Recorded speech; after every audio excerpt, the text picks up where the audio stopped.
So just like we did earlier, we're going to leave 2a until we are done our unit circle. And we're going to do just 2b right now.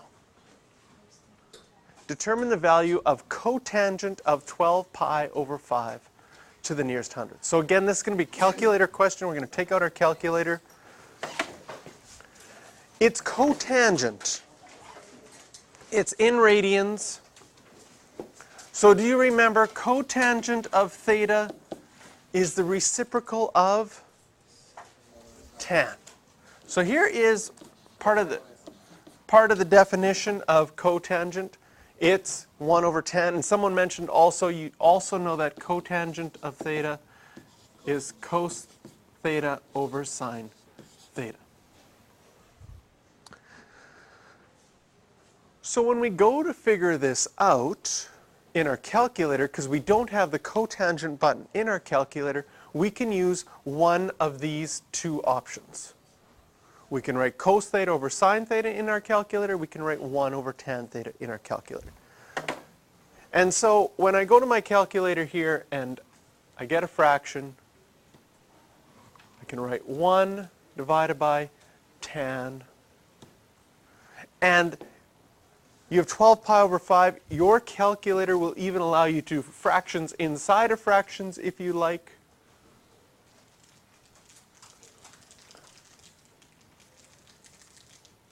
$12 pi. That is not what I wanted to hit.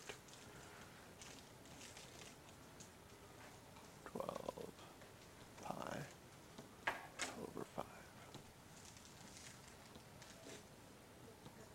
I know. I'm going to get rid of that thing. There we go. Tan of 1 over tan of 12 pi over 5. So I can push enter. And we get a decimal, 7.55. How many people got 7.55? Okay. Now if we turn to the back where they have the actual answers for this, everybody got 7.55. Construct the understanding, looking at the back. Where is the answer? Approximately for, this is 2b, 0.32. We got 7.55. And the answer is supposed to be 0.32.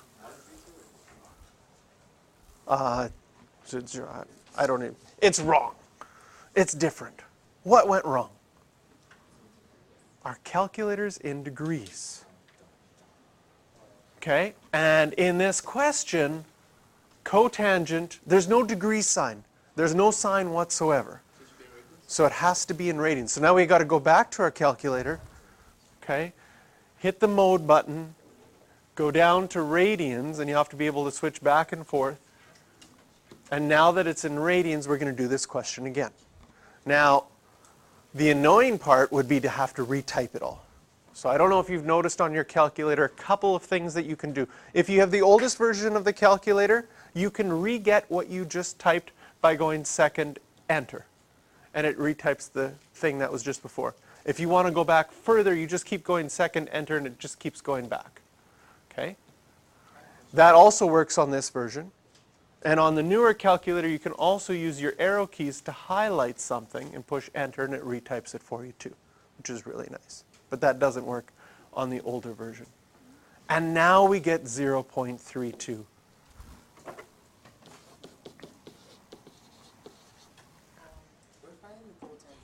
We're finding cotangent of 12 pi over 5. Yeah, then why is it 5 over 12? Excellent question. It's like I planted you in the audience. Yes. The number one easy mistake to do is to want to write 5 over 12 pi instead of 12 pi over 5. Because you're doing reciprocals, so you want to flip things. Okay? Well, that's why I rewrote these definitions before we started. Cotangent of theta is 1 over tangent of theta. This theta doesn't change. The angle doesn't change. The ratio, the answer gets flipped, but not the angle.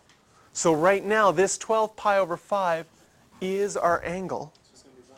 It's going to be 1. This, to figure this out, what did I type into my calculator? I typed in 1 over 10 of 5 pi over 12 because this 5 pi over 12 doesn't change. It's the angle. Oh, geez, and I flipped it. Oh, that was awful. Thank you for noticing that. This 12 pi over 5, that doesn't change. And I changed it. Awful.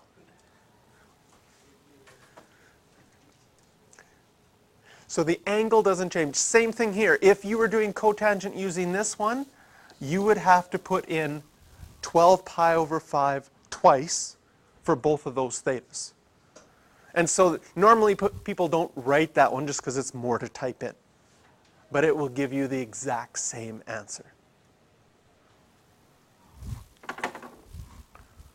Okay, question 6 and 11. But we're going to do the next one first.